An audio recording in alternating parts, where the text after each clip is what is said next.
Hey y'all,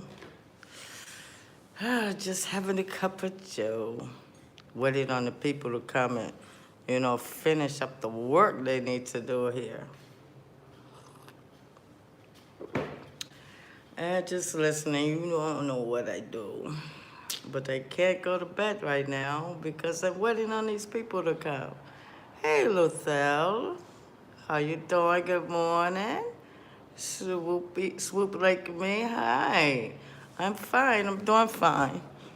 I want to go to sleep. You all know I sleep during the day, but I can't. Hey, Miss Boosie. I can't sleep, y'all. Everyone is good. Happy Friday. Hey, hey, hey. It's a good day. I got my window open. There's a nice little breeze coming in. It's a nice day today, y'all. Very nice. So this is what I'm doing while I'm waiting on the people to come and finish their stuff up in here. So I can get on with my life. So, yes, it's Friday. What y'all gonna be doing today? Hey, hey. Oh my goodness. I wasn't feeling well yesterday. I don't know why. I think it's just, I don't know. At first I thought maybe it's some kind of virus or something. Then I'm like, nah, it's probably, like all in the mind. Sometimes when you're feeling a little down, it can make you, other stuff go on. So I'm just sitting here having my cup of joe. Y'all eat your cup of joe? Y'all probably at work by now. So I was listening to, let me go back some more. Uh, I'm feeling better. Thank you, Swoop. I am feeling better. I mean, like sometimes you just had to get up and be like, what the hell is wrong with you? Why would you want to be sad?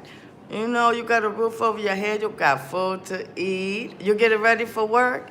Oh, okay, you're going to have a great day, okay? Because you're blessed like that. We all are. And so, I'd be like, get up, take care of your business. So I did a couple of things around the house. Y'all know I'm messy. So I did a little bit of cleaning up, organizing a little this or that. And so I'm just waiting for them to come and, do the things that they need to do here. Because, gotta have it done. So while we wait, I just want to take a look at this. If y'all didn't see the address.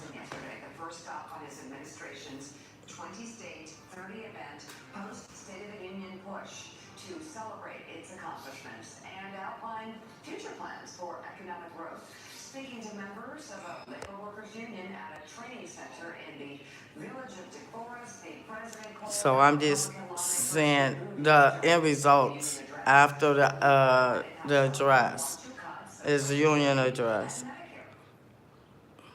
They seemed shocked when I raised the plan for some of the members and their caucus to cut Social Security. And Marjorie Taylor Greene noticed to them and said, liar, liar. Mine's that liar, liar, house on fire. You have a senator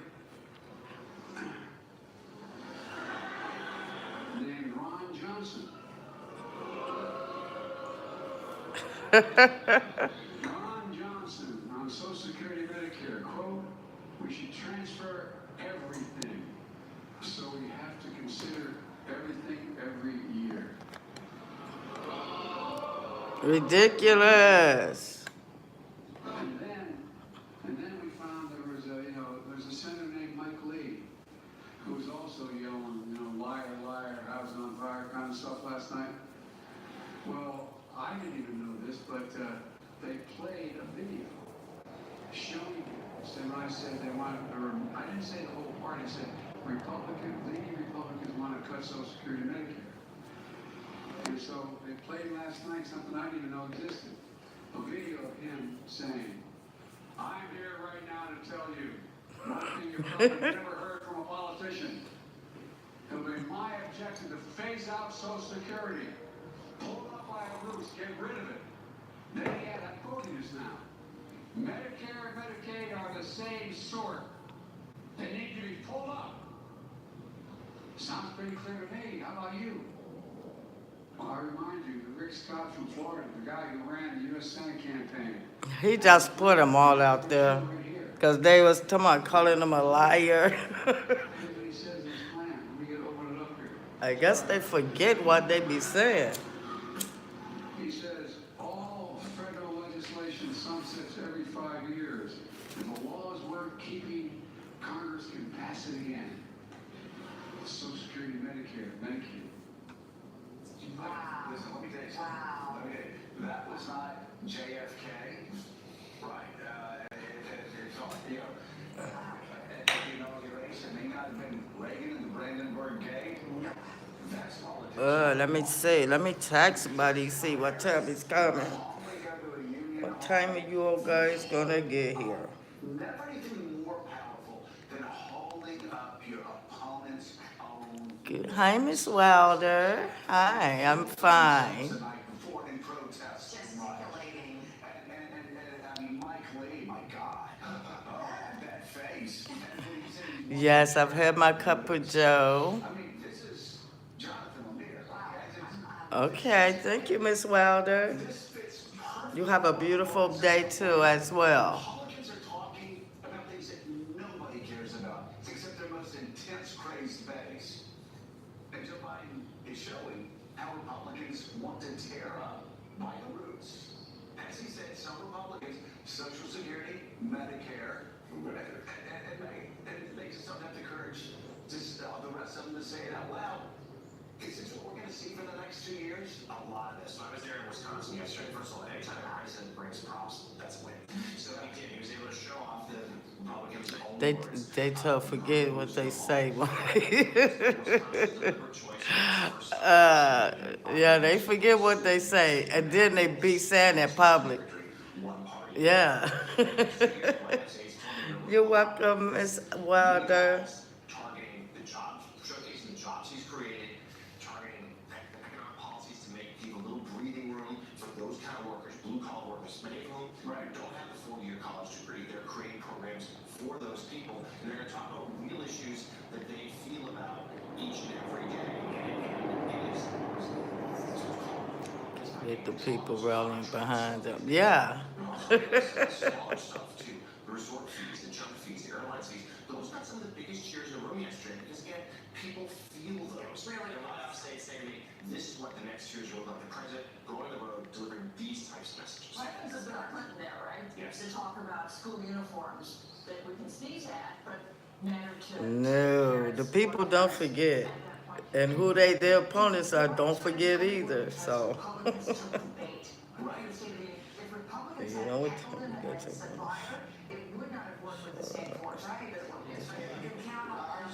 Yeah, and I think that we all know how this is not going to go. Right? They took the bait, and so the next couple days, maybe weeks, are going to be conversations about, well, would you cut Social Security? Would you cut Medicare? And then there's going to be some Republicans who say, my party does need to get serious about this, and we need to reform Social Security. We're going to get into this perpetual loop.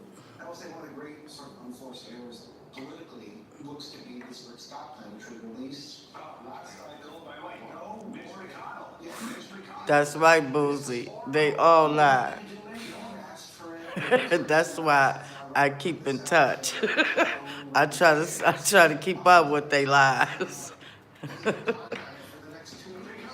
Gene, wasn't like he was a backbencher. Hi, Joy. I mean, like, that doesn't tell me anything. We never brought up I asked him what time are they gonna come get here this morning. He just says, "Hi, Joy." Hi, Joy. I asked you a question. But now these people are moving to the front.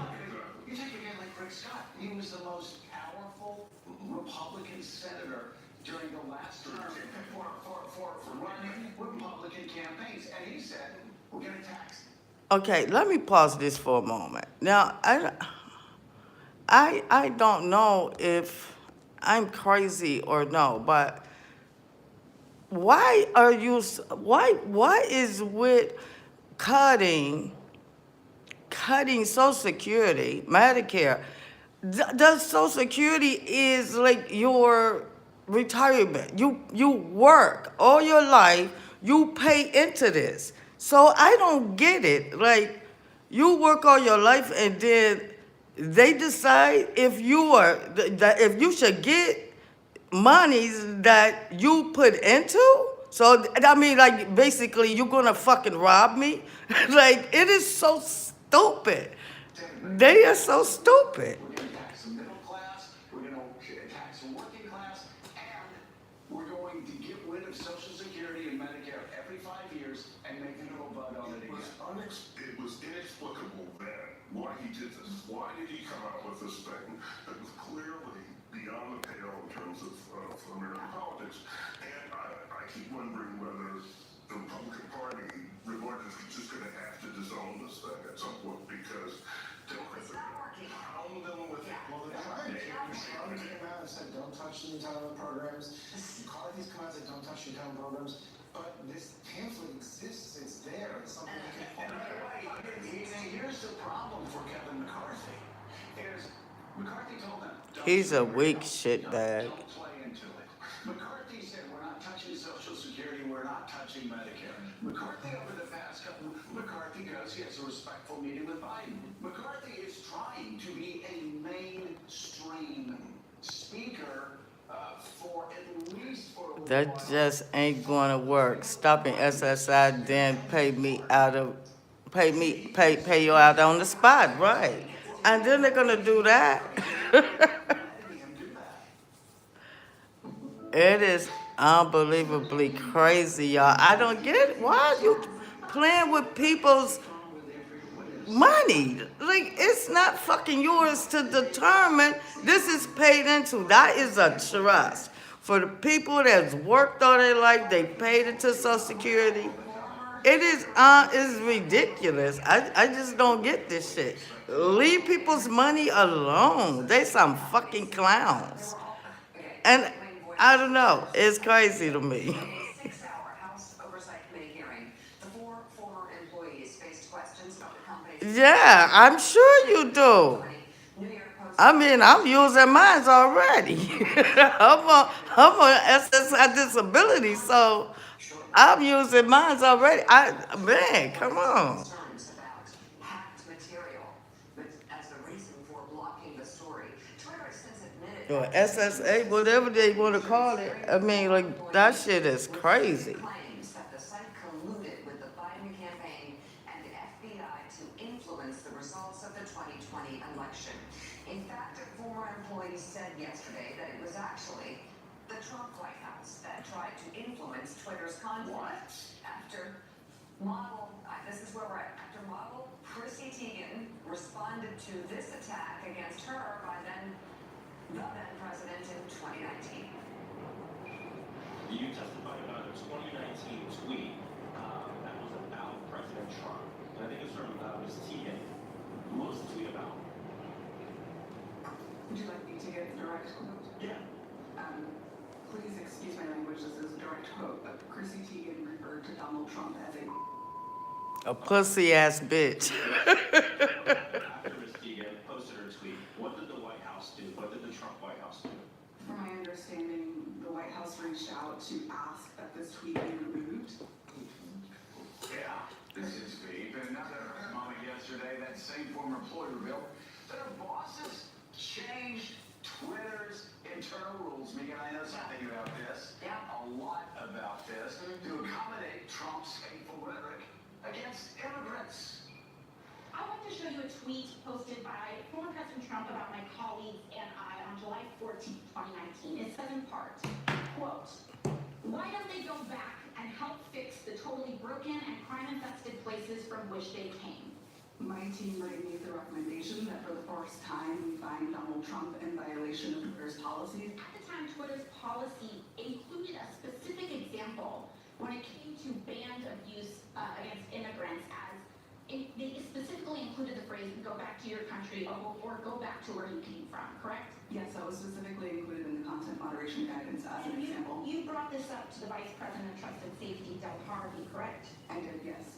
And she overrode your assessment, didn't she? Yes, she did. And something interesting happened after she overrode your assessment. A day or two later, Twitter seemed to have changed their policies, didn't they? Yes, that true. Go back to where you came from was removed from the content moderation guidance as an example. So Twitter changed their own policy after the president violated it in order to potentially accommodate his tweet? Yes. Thank you. So much for bias against right wing on Twitter. I mean, it's just, Good job. it's just so shocking, isn't it? It's actually the opposite of what the Republicans said was happening. Again, Mika and I saw it dealing with Twitter. Say, wait a second, so it's legal for a guy to accuse somebody else of murder 12 times, but it violates all of these policies. And go, yeah, well, we're looking into that. And then in this case, on this racist trope that fascist Jews go back to where you came from, they actually stopped letting that be a banned phrase because they wanted to change the rules for Donald Trump. In fact, Willie, No. this entire hearing, 10:30? Okay. Damn. Yeah, that would be the time I was gonna do my breakfast, man. In movie history, patiently explains to Mark Wahlberg after Mark Wahlberg says that lions will eat the tuna, how his family of tuna will devise breathing devices and devour the entire client line. No, I'm just saying. And what was the first line? Will Ferrell goes, "That didn't really turn out the way you expected, did it?" And neither did this hearing. Republicans made fools of themselves again. They tried to, it's just like the FBI. The FBI, the New York office's links against Hillary Clinton for 2 years and James Comey's letter elected Donald Trump. And they're trying to say the FBI was going after Donald Trump. It's just not. And the same thing here.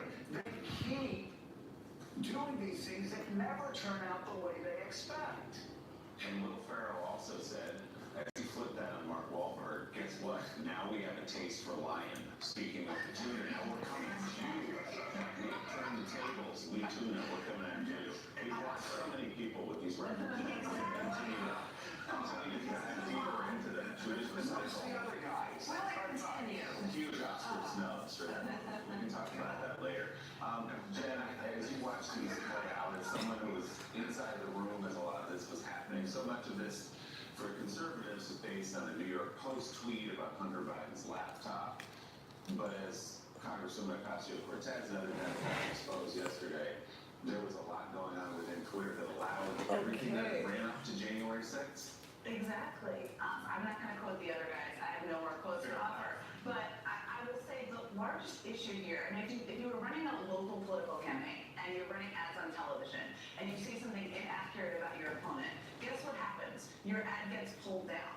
These platforms live by a very different set of rules, and people consume more information from them than any other source of media. So think of the danger of that. And with that in mind, as Ocasio-Cortez just said, basically they're allowing hate speech, racism. Also, let's not forget inaccurate information about vaccines and how they can save your lives run rampant on these platforms. So what these Republicans are doing essentially, just to break down past all of this crazy word salad of yesterday, is they are defending the pushing of inaccurate, dangerous information on the platforms that most people receive information from. That is racist, dangerous, but prompted January 6th is prompting people not to get vaccinated. That's what they're defending. That's the issue they they have decided they want to die on. Yeah.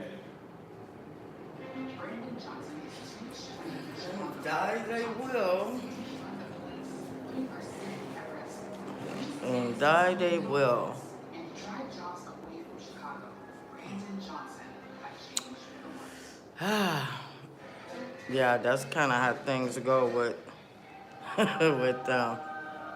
It's crazy, but you know, that's what our Congress be doing. They've been having these ridiculous hearings that don't add up to a pile of beans. It is crazy. And they sound ridiculous. Oh, it is ridiculous, y'all. And they have no clues. They don't have no answers for nothing. They just be putting on these crazy base hearings that American people not interested in. Like, who cares about Hunter Biden's damn laptop? Like, a whole hearing. A waste of time, a waste of money, completely. But they don't have no answers for shit. They just want to cry and moan and groan and get revenge on the Democrats. Because, you know, it's really ridiculous. I don't know, y'all. It's legal for them to do that because the visa rules are different. So flights are about $350. If you think about families who are paying $5,000 to be smuggled across the northern border, that's not nearly as expensive. They are still paying some smugglers, so of course people are cashing in on this.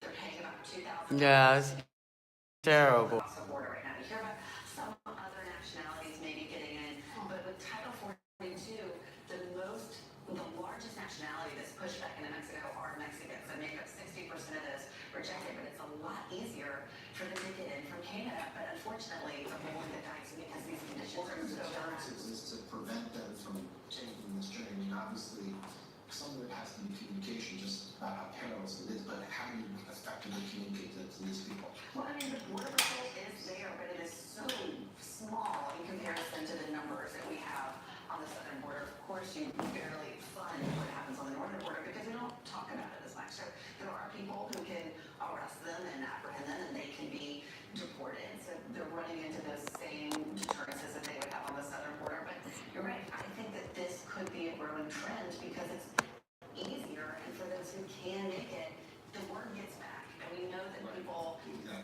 distort the message too, and cartels can say, hey, this is the way now. So Julia, help us understand, just let's take a 30,000 foot look at this, because we talk about it all the time. You look at the numbers, illegal border crossings were at an all-time low, well, a 50-year low, when Barack Obama left. People are just trying to make it, and they want the poor to stay poor. The name of the game. Yes, Boozy. It's the name of the game. It always been like that. So our struggle is just even harder. That's why we struggle so hard. And then when we get to a place where we situated, they want to fucking take it. How could you take people's money that they worked, barely getting paid any damn way? They work their whole life up until they can't fucking work no more. And then you motherfuckers are going to decide about our money that we put into it? Why would you even, I mean, like, that is so, oh, they're so fucking treacherous and evil. Why would you even be thinking about that shit? And they're trying to work a deal now with Mexico. Exactly, and we've seen the numbers come way down at the They don't want to see, and it's all some racist shit anyway. They don't want to see people of color have nothing, period. Even if you pay for help, our ancestors and shit already built this bitch without pay. You don't want to pay reparations, but now you want to take our fucking money? You even have that thought in your fucking head? For what? Like, you don't have no people. They do it all the time. They stole land and made black slaves. We built this country. Like, these motherfuckers are like raunches. They just inhuman. Fucking inhuman. Something that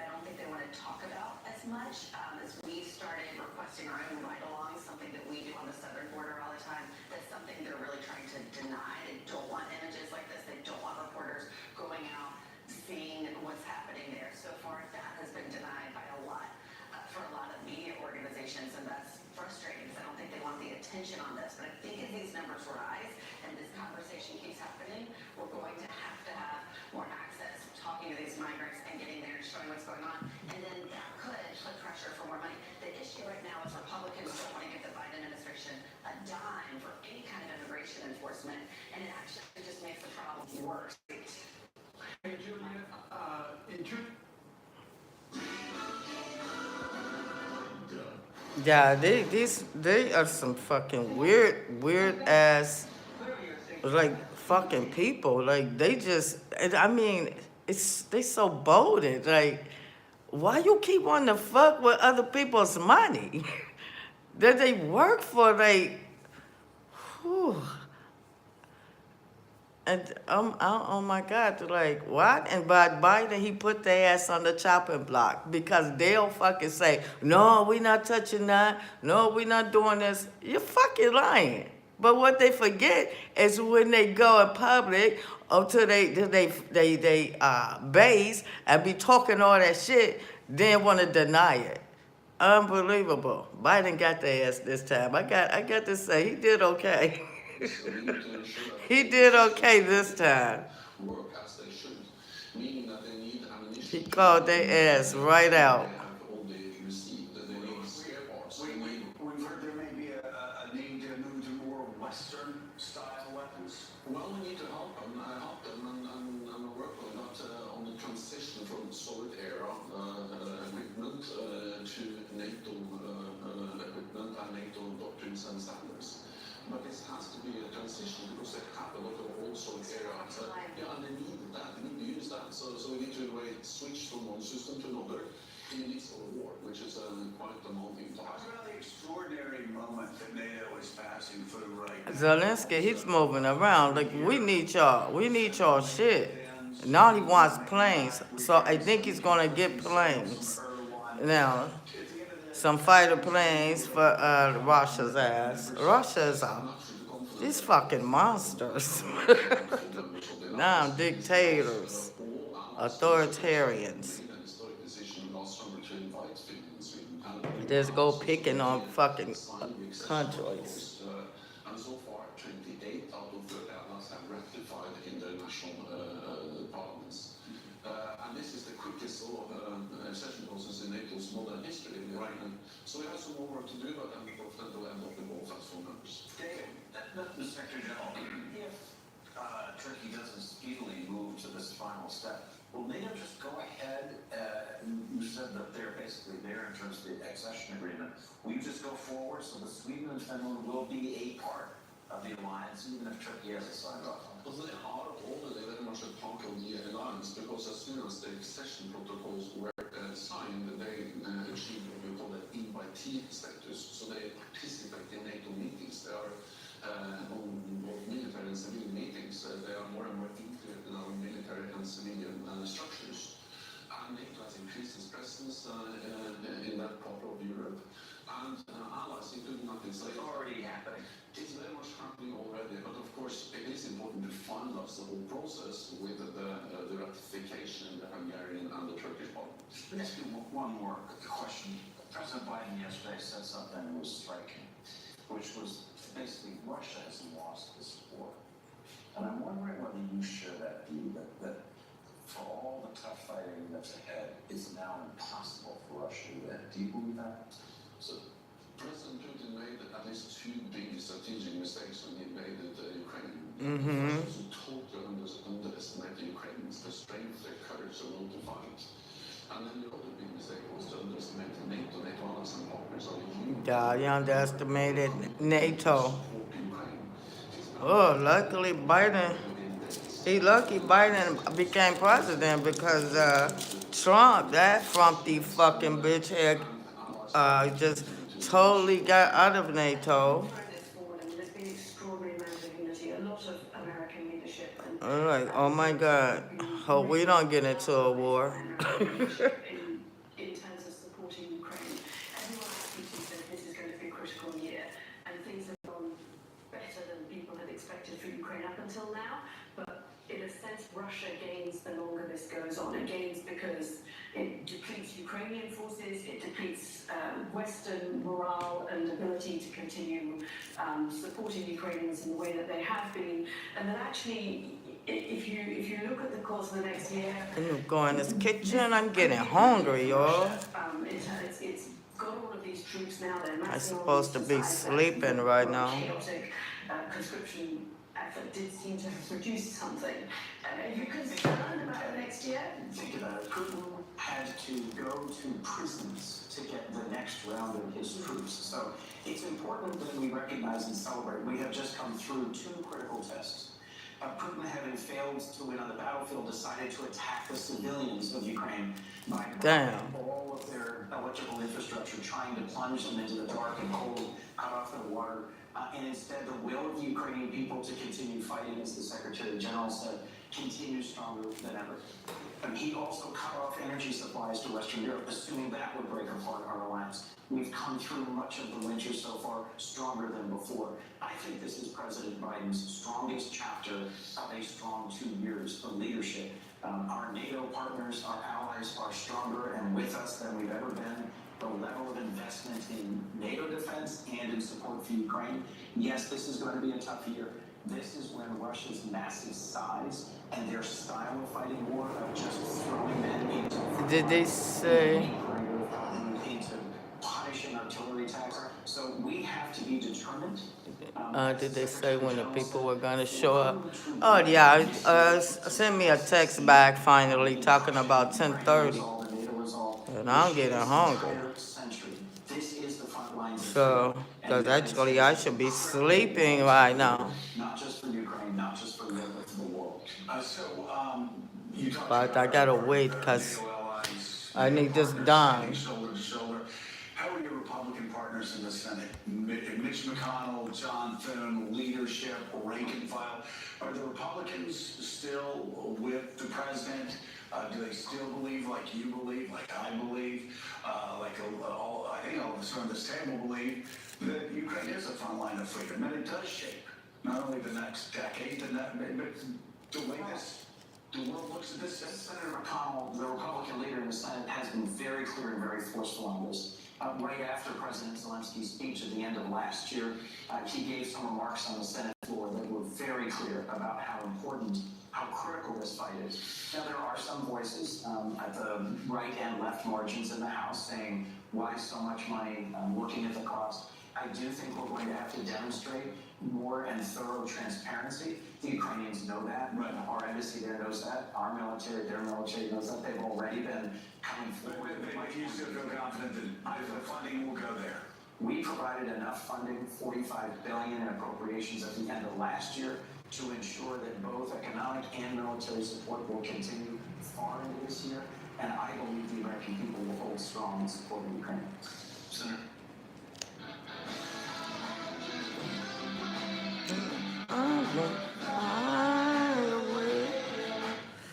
Yeah, yo, I should be asleep right now. And then I thought I have to go to the damn store, so it's gonna be rough for me today. Y'all know I sleep during the day. I'm up at the night. I don't know. And I got this taste, yo. I gonna be cooking.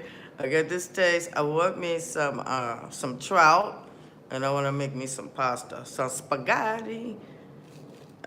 So yeah. So I think, y'all know, when I get that craving for something, I gotta cook it. But I don't know about today, because I'm tired. I'm gonna be tired, and I have to go out to the store. So I can go to the store and fucking cry. You know how high the prices are. I cry every time. Hold on, let's see what they're talking about now, y'all. Brought us dangerously close, Caddy, to Prime Minister's questioning time, which is really not the role of the American Congress.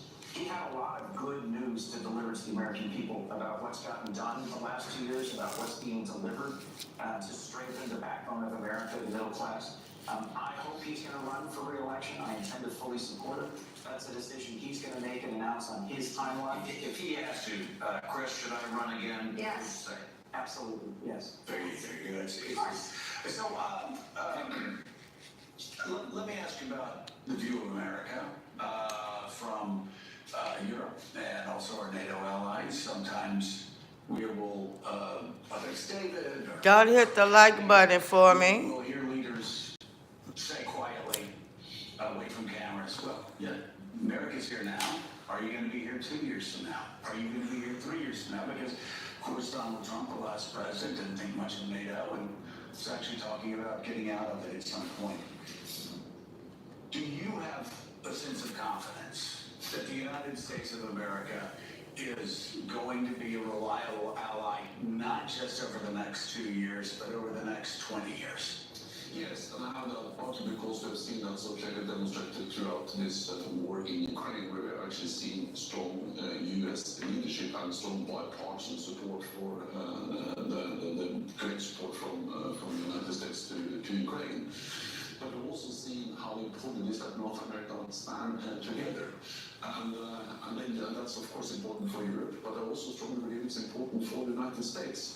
It's something the United States has that no other major power has, and that is 30 friends and allies. And if you are concerned about the size and the strength of China, then it's a great advantage to have 30 friends and allies in the NATO.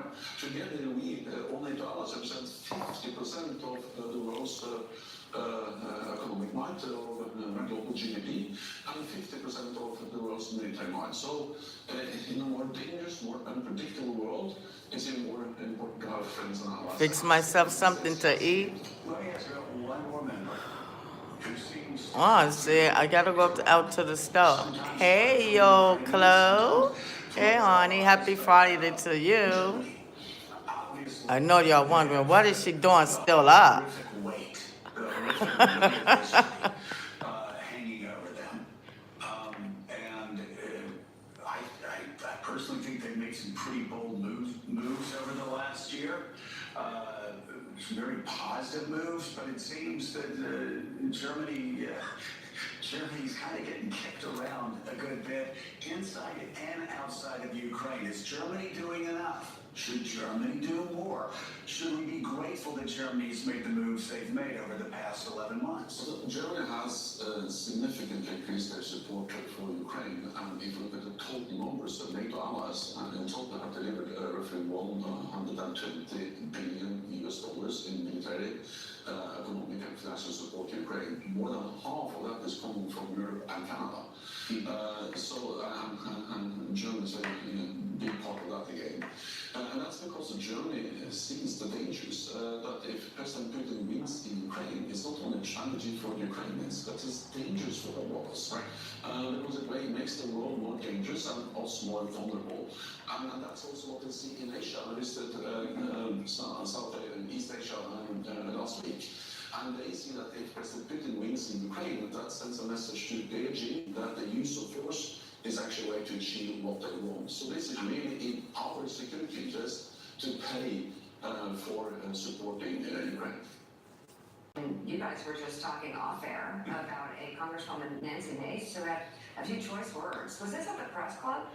This was at the Washington club, the women's club, and I was there. Her jokes were really biting. Like she was really like taking it to Well, guess what I have? Republicans. I have one of them. Yeah. Let's go. Here we go. Nancy Mace. I know George Santos hoped to deliver tonight's keynote, but organizers, our lovely, beautiful organizers, wanted someone who could tell a joke, but not actually be one. Come on, George, you give Republicans a bad name, and that's Lauren Boebert's job. Damn. I didn't see this one. Don't shoot. Wow, and those are the ones we can show you. Actually, some of them were salty. So they were. Sam Stein told what? Sam Stein read one on the air. We goaded him into it, and he said, "Don't do that." No, he's not here. He's not to defend himself. But my gosh, I don't know. Some of the jokes played well, some of them did not. I think, in DC sometimes we don't laugh too much at things, but the Santos jokes worked really well, the Boulevard jokes, the Marjorie Taylor Greene jokes, she was actually sitting there. Wow. Hi, I'm right here. Right. Would you like one of those? Yeah.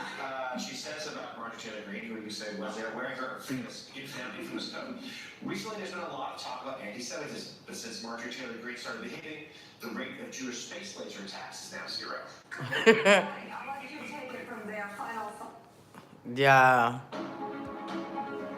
They had their little Republican Girls Club, and I guess it was a roast. So she was roasting people in her own party, which they deserve it. And she deserve a roasting too. Nancy Mace, she's a piece of work as well. They all are. Santos has gotten another complaint against him, groping one of his staffers. Like, these fucking and Santos is the liar, pants on fire, and he continuously lie and lie and lie. So they finding all this shit out now, and so actually it was a partisan thing. They wrote up a resolution for him to be expelled. It's probably not gonna go anywhere because they need at least 2/3 of the full body vote, and the Republicans is not gonna do anything. They're not gonna vote on it. Maybe some of them, cause him and Mitch McConnell had some words at the union address, and I'm like, oh, well, at least they do got one that will vote. One Republican that will vote to get his ass out. There's probably a few more, but they need 2/3 so that, that fucker will just be there until the term is over. Another 2 years, they get his ass out. Hi, Brandy 42, good morning. Oh, thank you. You have a great day. Y'all hit that like button for me coming in or going out, y'all. So we're gonna look at some clips. Now, these are the hearings that I was telling y'all about, that this fucking idiot, well, the Republicans, to be putting on these hearings that absolutely makes no damn sense.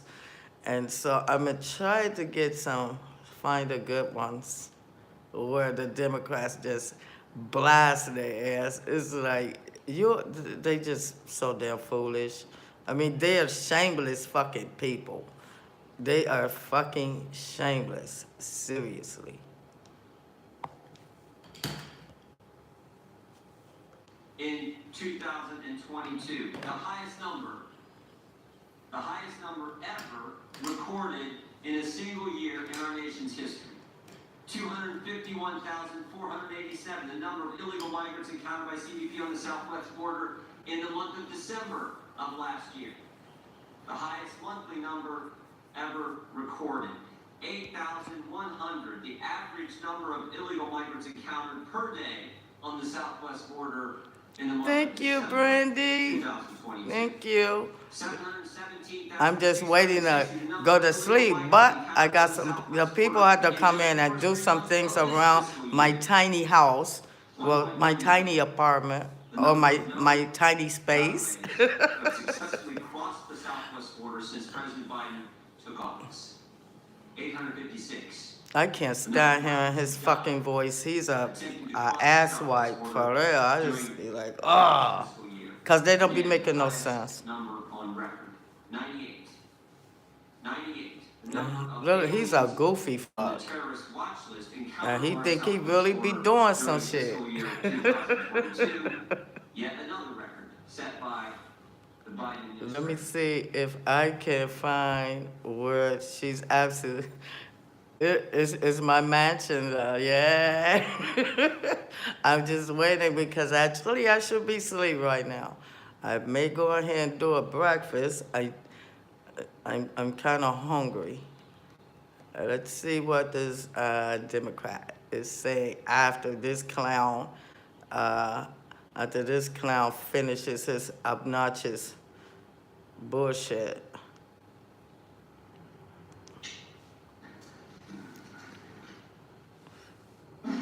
Okay, he for yielding.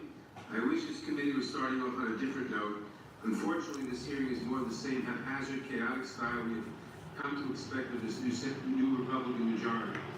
We saw them take 15 tries to pick a speaker. They started on the opening play by needing to reschedule their first meeting. And now this.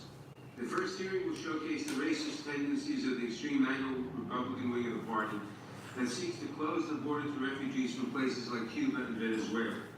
It almost makes me miss their usual obsession with conspiracy theories and the FBI.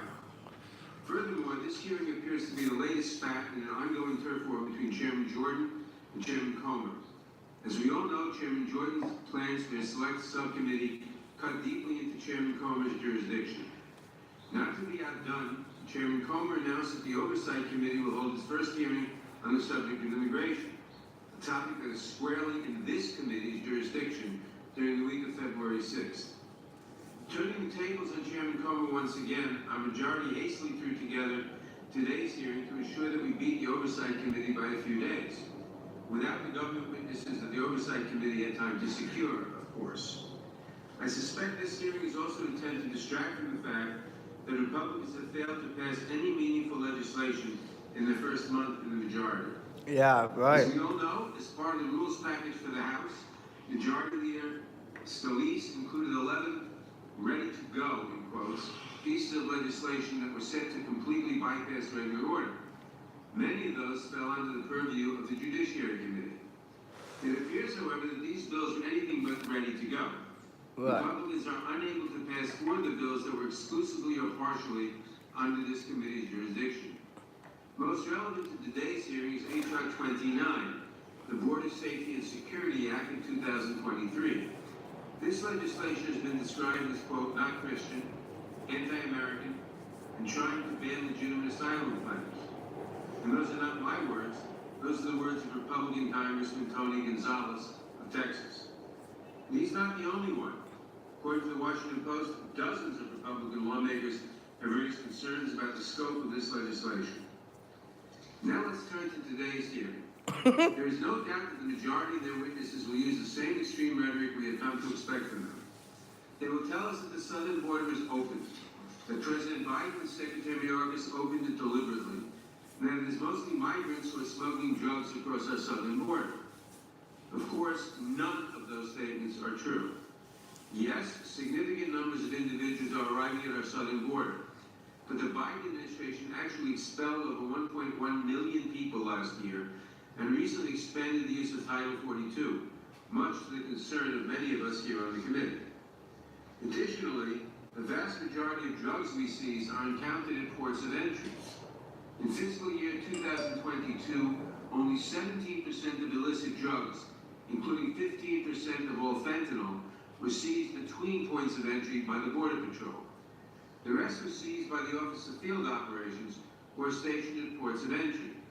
The evidence does not show that asylum seekers are bringing drugs to our shores. In fact, increasingly, drug cartels are recruiting American citizens to bring drugs across the border through ports of entry. Yep. We all agree that our immigration system is broken. But let's fix the problems where they are, not where Fox News talking heads imagine them to be. Sadly, at every turn, this extreme Republican majority fails to offer genuine solutions and resorts to political theater. Our colleagues across the aisle cannot even negotiate in good faith with each other, let alone with us. If that changes, if House Republicans can get their act together and work with us on meaningful solutions to serious problems, as Senate Republicans appear to be willing to work with Senate Democrats, then Judiciary Committee Democrats stand ready to help. But given their behavior these past few months, I have my doubts. Republicans have proposed building a wall, shutting down the asylum system, and defunding the Department of Homeland Security. Good morning. Those Happy are not Friday. serious proposals. They may well play with the extremist base. They are a waste of this committee's time, and the American people deserve better. Yeah, they do. Because they really want to know things about what's going to help us. Happy Friday to you too, boo. Yeah, so this is the kind of shit that they do in the Congress, and what they call the MAGA extremist Republicans. They're not doing shit. They're just having these kinds of hearings, which our tax dollars are paying for this shit, and then these assholes have nerve to be talking about our Social Security. They want it all. And these terrible hearings amounts to absolutely nothing. It's fucking incredible. I mean, it's incredible. Rich news and sports. sports report. Hey, hey, it is unbelievable the amount of craziness with these Republicans, these conspiracy theorists. They just wild. Miss Joy, what's your input about the balloon they shot down last week? With the balloon, salute, Rich. The balloon thing, okay, the Chinese gonna do their thing. Only this time they had to get a little bit closer because they have a satellite where they spy on us. And Uno says she's my bad. And the United States has a satellite that spy on them and everybody else. But they've been doing this balloon, not just here over the United States, but in other countries as well. They've been spotting these balloons. So when they shot it down, because because the president, he says, I want it down, shoot it down immediately. But where it was at the time, the balloon was overhead. People could have got hurt because they said this thing is big as 3 buses. So they don't want this debris coming down. It could, damage infrastructure, could possibly fall on people, their houses or whatever. So the military, the intelligence, they said, let us wait till it get over some water.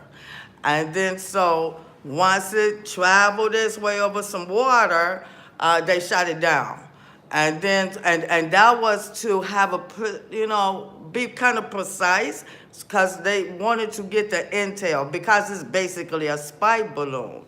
And so they want to be able to get the intelligence so they can actually try to find out what the hell are they fucking spying on. You know what I'm saying? So basically, let me see if I can find out. They had a little bit, they don't come out with everything until, because I don't think they're finished looking for, from what I had seen, they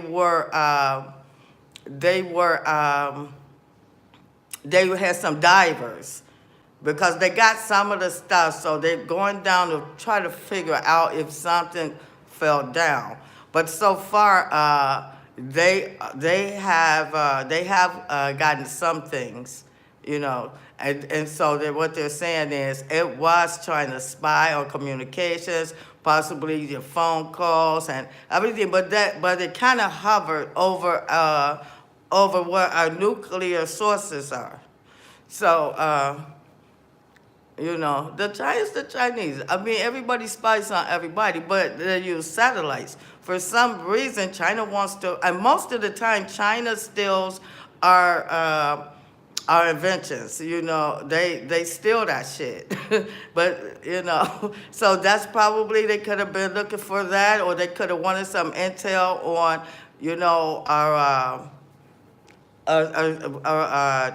our nuclear weapon system. So we don't know. But they still working on that. And so we're gonna watch this Santos guy. Let me see. What? Okay, now they mad. Okay, let's watch this one. And then I'm gonna see if I can get to the other where they was getting a balloon now. I think that was on the local news. Rich says, oh no smoke. Looks like you can break my bones. Yes, Uno got that bod, baby. So we're gonna watch this. Most people who have spent their entire careers as congressional reporters have never had a reason to ask a question like this. Are you the first news idea to say that you resolution to expel from Congress this afternoon? Any comment on that? That's his prerogative. That's his prerogative. 12,506 members of the House of Representatives in its 234-year history, and exactly 5 of them have been expelled by the House of Representatives. 3 of those 5 were expelled for participation in the Civil War, fighting against the United States of America. So there really have been only 2 members of the House of Representatives who were expelled for something other than waging war against the United States. George Anthony DeMolder Santos is moving at astonishingly high speed to become the third member of the House of Representatives expelled for behavior that does not include waging war against the United States. Democratic Congressman Robert Garcia of California filed a one-sentence resolution in the House of Representatives today resolving that, quote, Representative George Santos be, and he hereby is expelled from the House of Representatives. It is not yet clear how that resolution might come to a vote in the House, where the voting agenda on the House floor is normally controlled by Republican Speaker Kevin McCarthy. We've been talking, of course, to House Republicans. We already know many of those who have already asked for his resignation, and so we're going to get this onto the floor, and we're going to expel George Santos. If this doesn't leave House Ethics, or they choose, and McCarthy chooses not to move this onto the floor for a vote, then there's other ways, now that this has started, for us to force this onto the floor. And the new George Santos scandal of the day was reported by Politico today, saying George Santos was criminally charged with fraud in Pennsylvania when he was accused of writing bad checks in Pennsylvania in 2017. Jesus. The purpose of those checks, according to the memo line of each check, was puppies. George Santos eventually had the charges dismissed in 2021 after his first campaign for Congress. Joining us now is one of the Democrats who introduced that resolution to expel George Santos today, Representative Becca Balint from Vermont. She's also a member of the House Oversight Committee. Thank you very much for joining us tonight. This is the fastest move toward expulsion of a member of the House that we've ever seen. What is the next step here? So the next step is really pushing to have Republican leadership finally hold this person accountable for his actions. He has carried out tremendous fraud against his constituents. You've had in the last few weeks members of Congress on the Republican side saying that he should not be there. Of course, we had Mitt Romney saying that last night. We have to restore some kind of faith in government. We're at an all-time low here. Having someone in Congress that we absolutely cannot trust is not going to help us rebuild that trust with the American people. And you can go straight to the vote. There's nothing that requires any kind of House Ethics Committee investigation before a vote like this. Absolutely, because we already have numerous instances that he has admitted that his resume was fabricated. And, I just want to say, we want to get folks on the record. We want to get the Republican leadership on the record. Is it right to have someone serving alongside us that clearly has been dishonest with his constituents and the American people? Is it not true that we need some kind of integrity in holding people accountable? And as an openly gay member of Congress in this 118th, I and my colleagues, whether they are of the LGBTQ community or whether they're not, many of us ran on the same issues, which is having a clarity of purpose, bringing this democracy back to a healthy place post-January 6th. This does not help us to do that. I want to take a look at some of the work you did yesterday in yesterday's Republican House hearing about Twitter. Apparently they're going to have hearings about Twitter every day. Let's take a look at this. Were any decisions approved or acted upon based on the political party making the request? No, our teams were trained to enforce our rules consistently and fairly without regard to any sort of political ideology. Thank you. So I believe that what's happening here is my Republican colleagues know that the premise of this whole hearing is misleading. There is no evidence that the Biden campaign had anything to do with the Hunter Biden New York Post story. And the evidence we do have simply shows that the Biden campaign did what the Trump campaign and millions of Twitter users do routinely. It seems like you're going to be in a series of hearings like that all year. Unfortunately, yes, I believe we are, but as our ranking member, Jamie Raskin, has said to us, we have to be a voice of truth and reason on that committee, and we have to make sure that we hold our colleagues responsible and accountable when they make false statements within that committee, and we're going to have to check them every single time. We have to restore some kind of semblance of integrity to government, and I see that committee as one important place in which we can do that. Yeah, I see, that's gonna be hard for you, because that's all they do. I was trying to find this other thing, but I think I'm gonna, I've been here an hour, y'all. I think I'm gonna go ahead and do my breakfast. I'll probably come back up if y'all wanna come with me. Threatening to blow up. What? I'm just trying to find this clip. And another thing about the balloon, someone asked me about the balloon. The thing with the balloon too is that the Republican side was going through all this shit, talking about, yeah, you didn't shoot it down fast enough, blah, blah, blah. How dare you let a balloon fly? But it happened 3 times while Trump was in office, and nobody knew nothing. He didn't care, wasn't nothing done. But that's what they do. They always is a projection. You know, they'll try to claim, make a claim that somebody else did it, but did exactly what they have done. So the hypocrisy is thick. It is thick. What time is it, y'all? Okay, I got 10:14. Let me see if I can find one more short clip. One more short one. Because I'm trying to find the one with the balloon. I keep forgetting to save save segment. Okay. Let me see. Okay, here. Okay, here's one with your favorite president and vice president. So there's Pence. He's been subpoenaed. I don't know if they're gonna speak this or you have to read it. Former Vice President Mike Pence has received a subpoena from the special counsel investigating former President Donald Trump. According to multiple reports, in an apparent major escalation of the probe into the January 6th attack on the Capitol, Pence's subpoena is related to the January 6th investigation, according to CNN. Though it's not clear what documents Special Counsel Jack Smith has requested. The subpoena comes after months of negotiations between Pence and federal prosecutors. ABC News reported citing multiple sources familiar with the talks.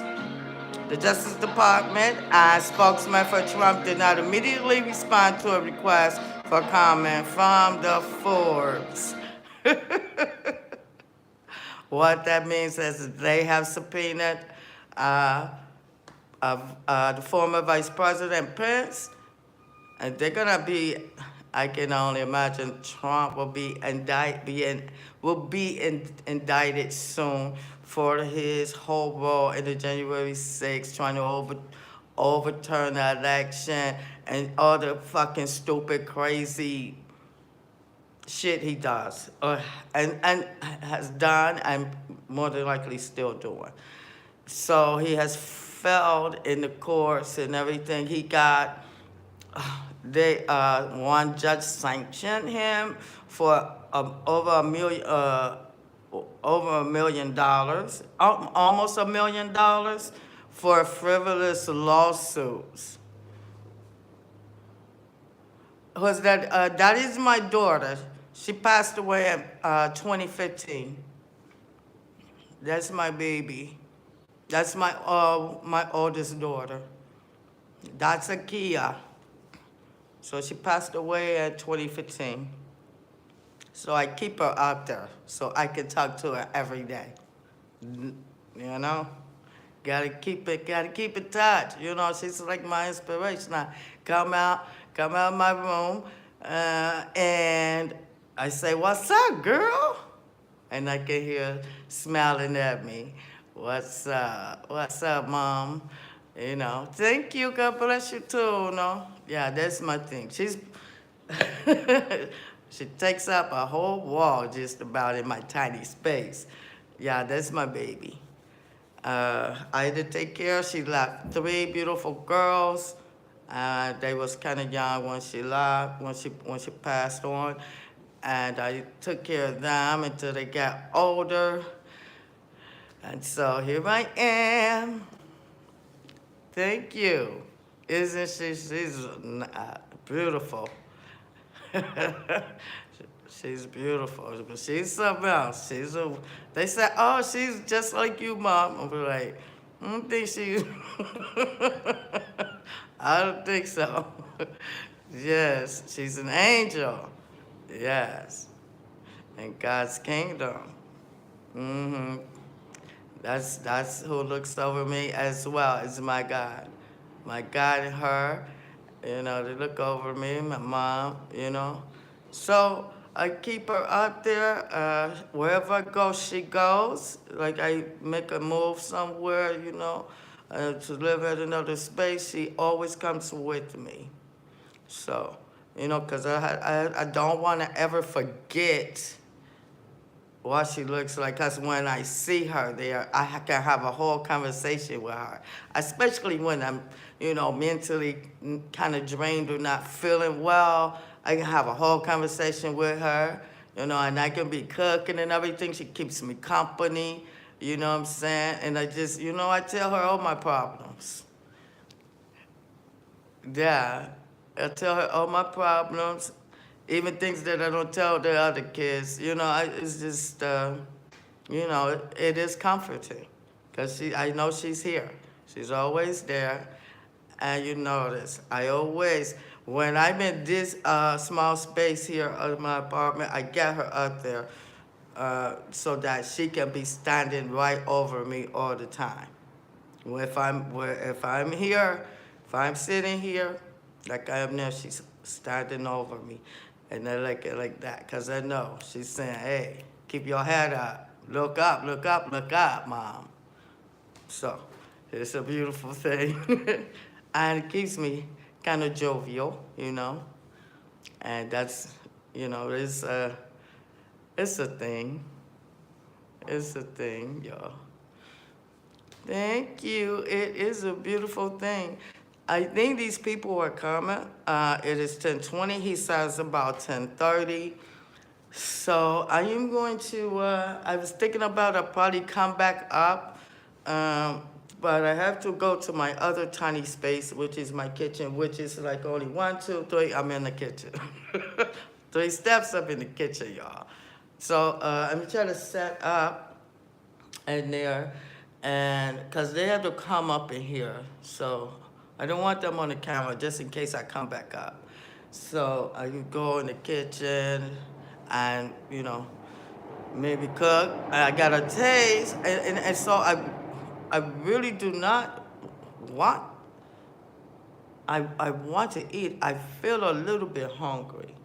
But I think if I have something to eat, I will sleep a little better because I had nothing but lunch yesterday.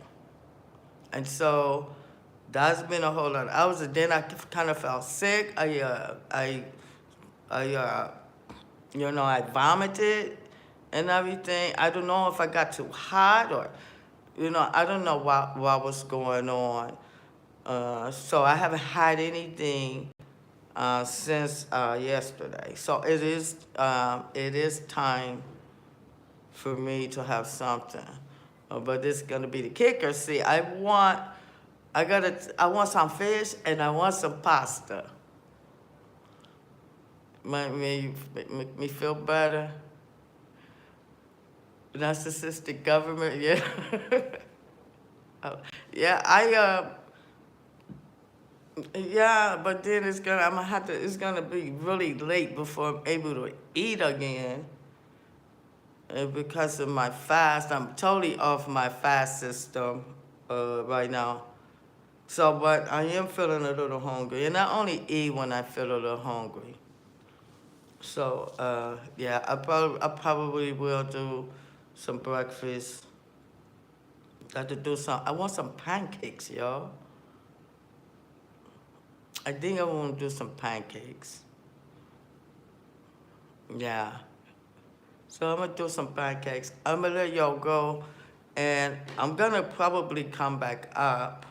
I just want to wait until they get in. So wait till they come so they can be doing their work, and I'm gonna see how long it says it's about 10:30. So because I don't want to have to like be dealing with them, telling them this or that or the other while I'm filming, which I really don't care, but it takes away because then I'm gonna be cooking too. So I want to just get them in, let them do what they need to do, or get them settled with things I need done, and let's see if you can do whatever. If there's something extra, or you can do it today. Uh, hopefully they do the blinds today. I get some things going on in my shower. I need to clean it out because the hot water is like very very weak strain. And I'm like, no, you gotta do something about that. So I thought maybe it was the knob that was kind of stripped or something and wasn't holding on tight to the little pole that come out where it attaches to, where it's screwed onto. But they said it probably needs to be cleaned and probably filled with calcium or something like that. So I'm like, okay, so they gotta do that, please, because I need a nice, good stream. Uh, and they can do that. And they got my toilet is kind of wobbly because I start noticing like it's like a little wet at the bottom on the side. And I'm like, no. So I'm looking, I'm like, you don't even have the bolts on there. So they're gonna have to do that.